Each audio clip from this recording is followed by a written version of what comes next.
आज है 7 अक्टूबर मंगलवार का दिन। नमस्कार। हरकारा के इस ऑडियो अंक में आपका स्वागत है। हरकारा लेकर आया है आज के न्यूज़लेटर का पॉडकास्ट, जिसे आपके लिए तैयार किया है निधिश त्यागी के साथ राजेश चतुर्वेदी, गौरव नौरियाल और फलक अफशान ने। जिन खबरों का जिक्र हम यहाँ कर रहे हैं, उनके लिंक्स और विस्तृत जानकारी मूल न्यूज़लेटर में है। सुनिए ऑटोमेटेड आवाज़ में हरकारा यानी हिंदी भाषियों के लिए क्यूरेटेड न्यूज़लेटर। जरूरी खबरें और विश्लेषण। शोर कम, रोशनी ज्यादा। आज हम बात करेंगे बिहार चुनाव के ऐलान की। जानेंगे कि 6 और 11 नवंबर को 2 चरणों में होने वाले इस चुनाव में नीतीश कुमार के स्वास्थ्य से लेकर प्रशांत किशोर के फैक्टर तक किन चेहरों और मुद्दों पर सबकी नजर रहेगी। साथ ही सुप्रीम कोर्ट में हुई उस चौंकाने वाली घटना पर भी नजर डालेंगे जहां सुनवाई के दौरान एक वकील ने चीफ जस्टिस पर जूता फेंका। इसके अलावा जयपुर के अस्पताल में आग से हुई 8 मरीजों की मौत, उत्तर प्रदेश में ड्रोन चोर के शक में दलित युवक की पीट पीटकर हत्या, लद्दाख में सोनम वांगचुक की हिरासत पर बढ़ता तनाव और मध्य प्रदेश में जहरीले कफ सिरप से 16 बच्चों की मौत जैसी अहम खबरों पर भी विस्तार से चर्चा करेंगे। सबसे पहले बात बिहार की, जहां राज्य विधानसभा का चुनाव अगले महीने नवंबर में होगा। 243 विधानसभा सीटों के लिए 2 चरणों में वोट डाले जाएंगे। पहला चरण 6 नवंबर और दूसरा 11 नवंबर को होगा। चुनाव के नतीजे 14 नवंबर को आएंगे। चुनाव आयोग ने सोमवार 6 अक्टूबर को प्रेस कॉन्फ्रेंस में पूरे कार्यक्रम का ऐलान किया। चुनाव के ऐलान से लेकर मतगणना तक की पूरी प्रक्रिया 40 दिन चलेगी। पहला चरण छठ पर्व के 8 दिन बाद होगा। सभी राजनीतिक दलों ने मतदान की तारीखें दिवाली और छठ के बाद रखने की अपील की थी। ये पिछले 2 दशकों में बिहार का सबसे छोटा चुनावी कार्यक्रम होगा, जिसमें केवल 2 चरणों में मतदान होगा। इससे पहले 2010 में 6, 2015 में 5 और 2020 में 3 चरणों में चुनाव हुए थे। इन चुनावों में मुख्यमंत्री नीतीश कुमार की मौजूदा एनडीए सरकार का मुकाबला आरजेडी और कांग्रेस के विपक्षी महागठबंधन से होगा। इस बार चुनाव में प्रशांत किशोर की जन स्वराज पार्टी की नई एंट्री भी हुई है। ये पहला विधानसभा चुनाव है जो चुनाव आयोग द्वारा मतदाता सूची के विशेष गहन पुनरीक्षण के बाद हो रहा है। इस प्रक्रिया के बाद राज्य की मतदाता सूची से 68 लाख से ज्यादा मतदाताओं के नाम हटाए गए और 21 लाख से ज्यादा नए नाम जोड़े गए, जिससे कुल पंजीकृत मतदाताओं की संख्या लगभग 7 करोड़ 42 लाख हो गई है।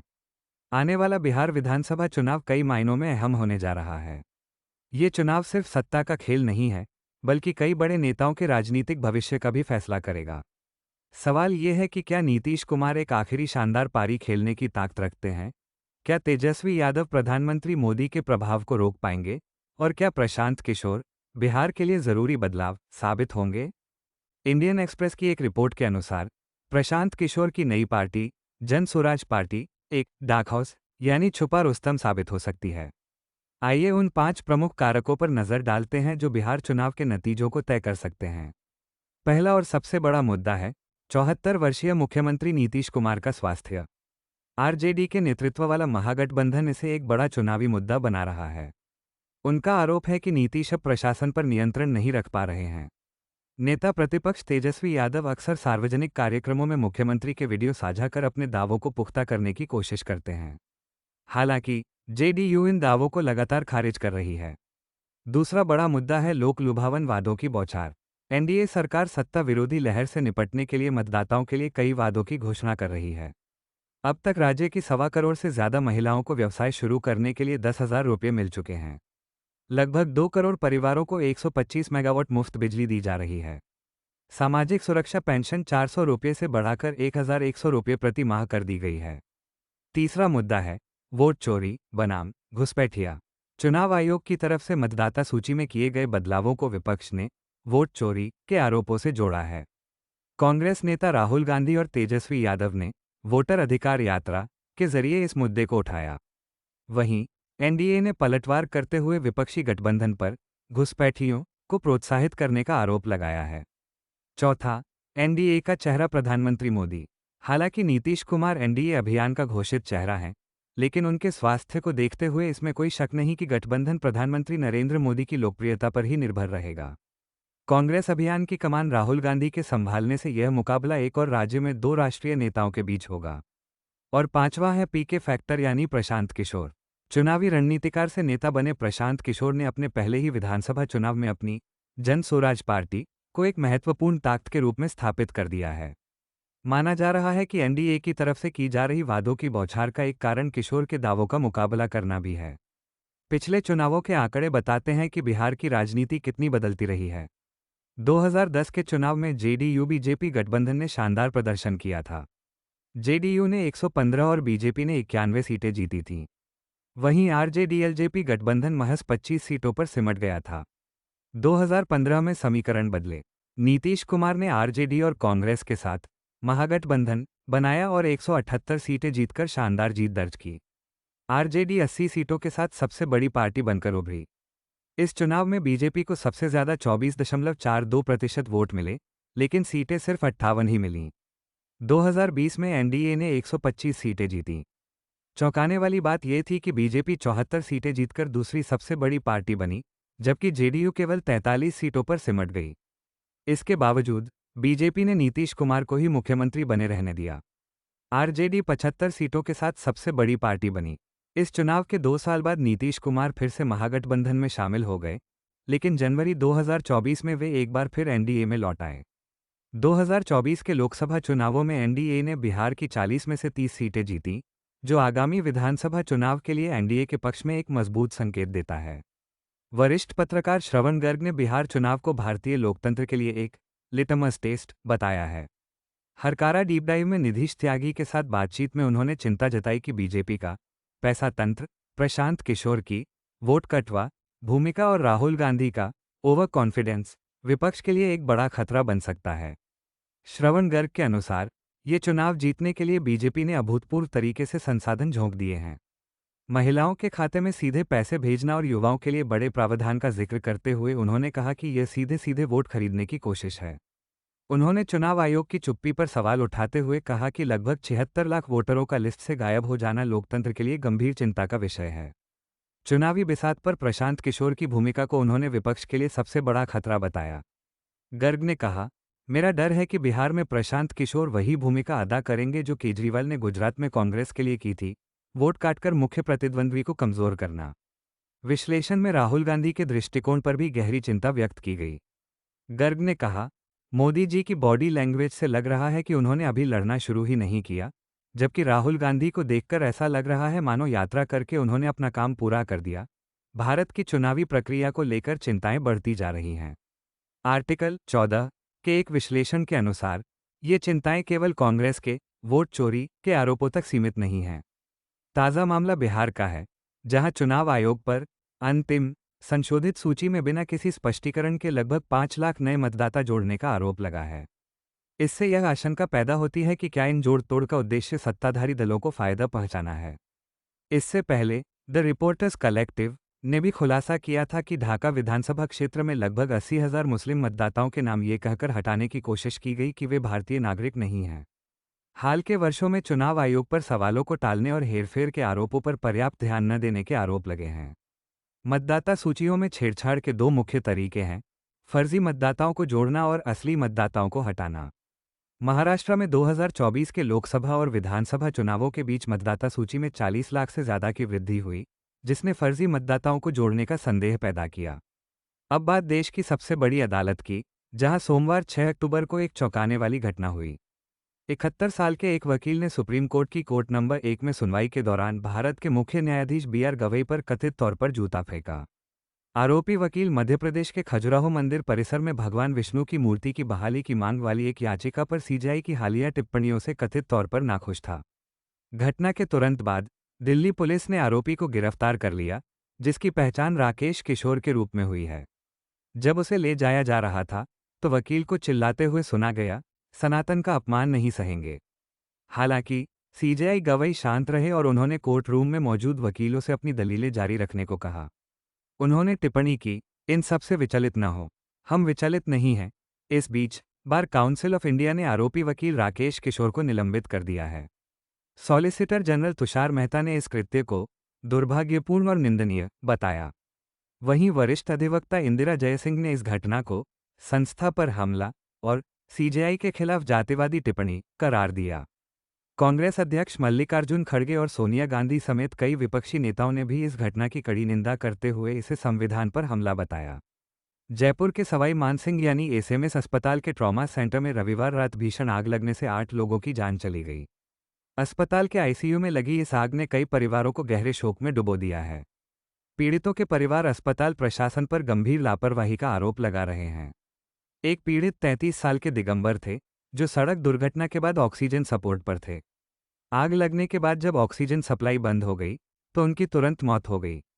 प्रत्यक्षदर्शियों के अनुसार आग लगने से काफी पहले ही धुएं का पता चल गया था और अस्पताल के कर्मचारियों को बार बार बताया गया, लेकिन किसी ने ध्यान नहीं दिया।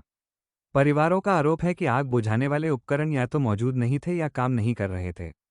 इस घटना के बाद ट्रॉमा सेंटर के बाहर गुस्साए रिश्तेदारों ने विरोध प्रदर्शन किया। मुख्यमंत्री भजन लाल शर्मा ने इस त्रासदी की जांच के आदेश दिए हैं और 5 सदस्यों की एक समिति बनाई है। पूर्व मुख्यमंत्री अशोक गहलोत ने न्यायिक आयोग से जांच की मांग की है। उत्तर प्रदेश के रायबरेली में ड्रोन चोर होने के शक में एक भीड़ ने 38 साल के दलित युवक हरिओम की पीट पीटकर हत्या कर दी। 2 अक्टूबर को ईश्वरदासपुर रेलवे स्टेशन के पास उनका क्षत विक्षत अर्धनग्न शरीर मिला। कांग्रेस ने आरोप लगाया है कि हमलावरों ने पीड़ित का मजाक उड़ाते हुए कहा, हम बाबा यानी योगी आदित्यनाथ के आदमी हैं। घटना बुधवार देर रात की है, जब लगभग 25 ग्रामीणों ने हरिओम को पकड़ लिया और ड्रोन चोर मानकर उन्हें लाठियों और बेल्टों से पीटना शुरू कर दिया। उन्हें एक खंभे से बांधकर बेरहमी से पीटा गया, जिसके बाद उनकी मौत हो गई। पुलिस ने 12 लोगों के खिलाफ हत्या का मामला दर्ज किया है, जिनमें से 6 हिरासत में हैं। रायबरेली राहुल गांधी का संसदीय क्षेत्र है। कांग्रेस ने आरोप लगाया कि ये घटना दिखाती है कि उत्तर प्रदेश में योगी आदित्यनाथ ने अपराधियों को खुली छूट दे रखी है। नेता प्रतिपक्ष राहुल गांधी ने युवक के परिवार से फोन पर बात की है और न्याय की लड़ाई में पूरा समर्थन देने का वादा किया है। लद्दाख में राज्य का दर्जा और संविधान की 6ठी अनुसूची के तहत सुरक्षा की मांग को लेकर हुए विरोध प्रदर्शनों के बाद स्थिति तनावपूर्ण बनी हुई है। 24 सितंबर को पुलिस फायरिंग में 4 लोगों की मौत के बाद जलवायु कार्यकर्ता सोनम वांगचुक को राष्ट्रीय सुरक्षा कानून यानी एनएसए के तहत हिरासत में ले लिया गया था। अब यह मामला सुप्रीम कोर्ट तक पहुंच गया है। सुप्रीम कोर्ट ने सोमवार को केंद्र सरकार से कहा कि वो सोनम वांगचुक की हिरासत के आधार को उनकी पत्नी के साथ साझा करने पर विचार करे। वांगचुक की पत्नी ने बंदी प्रत्यक्षीकरण याचिका दायर कर अदालत से अपने पति को पेश करने का निर्देश देने की मांग की थी। अदालत ने केंद्र और लद्दाख प्रशासन को नोटिस जारी करते हुए मामले की अगली सुनवाई 14 अक्टूबर को तय की है। लेह में स्थिति तनावपूर्ण बनी हुई है। प्रशासन का दावा है कि केंद्र शासित प्रदेश में शांति है, लेकिन एपेक्स बॉडी लेह के प्रतिनिधियों ने इन दावों को झूठा बताया है। उनका कहना है कि लोगों को अभी भी पूछताछ के लिए उठाया जा रहा है और इंटरनेट पर पाबंदी जारी है। मध्य प्रदेश के छिंदवाड़ा में जहरीले कफ सिरप के सेवन से अब तक 16 बच्चों की मौत हो चुकी है। ये सिलसिला अगस्त से जारी है, जब पारसिया तहसील में 11 बच्चों की किडनी फेल होने से मौत हुई थी। इन सभी बच्चों ने 2 में से एक कफ सिरप का सेवन किया था, कोल्ड्रिफ, जो तमिलनाडु की एक कंपनी ने बनाया था, और नास्ट्रो डीएस, जो हिमाचल प्रदेश की एक कंपनी ने बनाया था। स्क्रोल की एक रिपोर्ट के अनुसार तमिलनाडु के दवा निरीक्षकों ने कोल्ड्रिफ कफ सिरप में 48.6% डायथिलीन ग्लाइकॉल यानी डीईजी नाम का एक जहरीला रसायन पाया।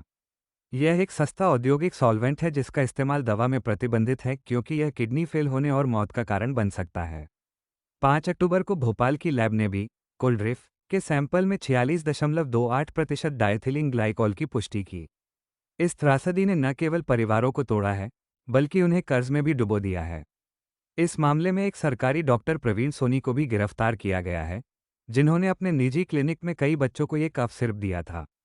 बच्चों की मौत का सिलसिला 2 सितंबर को शुरू हो गया था, लेकिन प्रशासन को सचेत होने में काफ़ी वक्त लग गया। अब जाकर राज्य की मोहन यादव सरकार ने 2 ड्रग इंस्पेक्टरों को सस्पेंड किया है और राज्य के ड्रग कंट्रोलर का तबादला कर दिया है। मुख्यमंत्री ने मृतक बच्चों के परिजनों से मुलाकात की है और दोषियों के खिलाफ सख्त कार्रवाई का भरोसा दिलाया है। अब कुछ और सुर्खियां। बांग्लादेश में जन विद्रोह के बाद निर्वासित नेता तारिक रहमान 2 दशकों के बाद देश लौटकर ऐतिहासिक चुनाव लड़ने की तैयारी में हैं। बीबीसी को दिए एक इंटरव्यू में उन्होंने कहा, समय आ गया है, मैं जल्द ही लौटूंगा। फरवरी में होने वाले चुनावों में उनकी पार्टी बीएनपी को सबसे आगे माना जा रहा है। माउंट एवरेस्ट के पास अचानक आए बर्फीले तूफान में 200 से ज़्यादा हाइकर्स फंस गए हैं। इस घटना में कम से कम एक हाइकर की मौत हो गई है। बचाव दल अब तक 350 लोगों को सुरक्षित निकाल चुका है, लेकिन दर्जनों लोग अभी भी तिब्बत में एवरेस्ट के पूर्वी ढलानों पर फंसे हुए हैं। और अंत में, हार्वर्ड विश्वविद्यालय के शोधकर्ताओं ने पारंपरिक भारतीय लघु चित्रों में इस्तेमाल होने वाले रंगों का रहस्य उजागर किया है। मैपिंग कलर इन हिस्ट्री नाम की इस पहल ने 200 से ज़्यादा दक्षिण एशियाई चित्रों में उपयोग किए गए रंगों की रासायनिक संरचना का खुलासा किया है।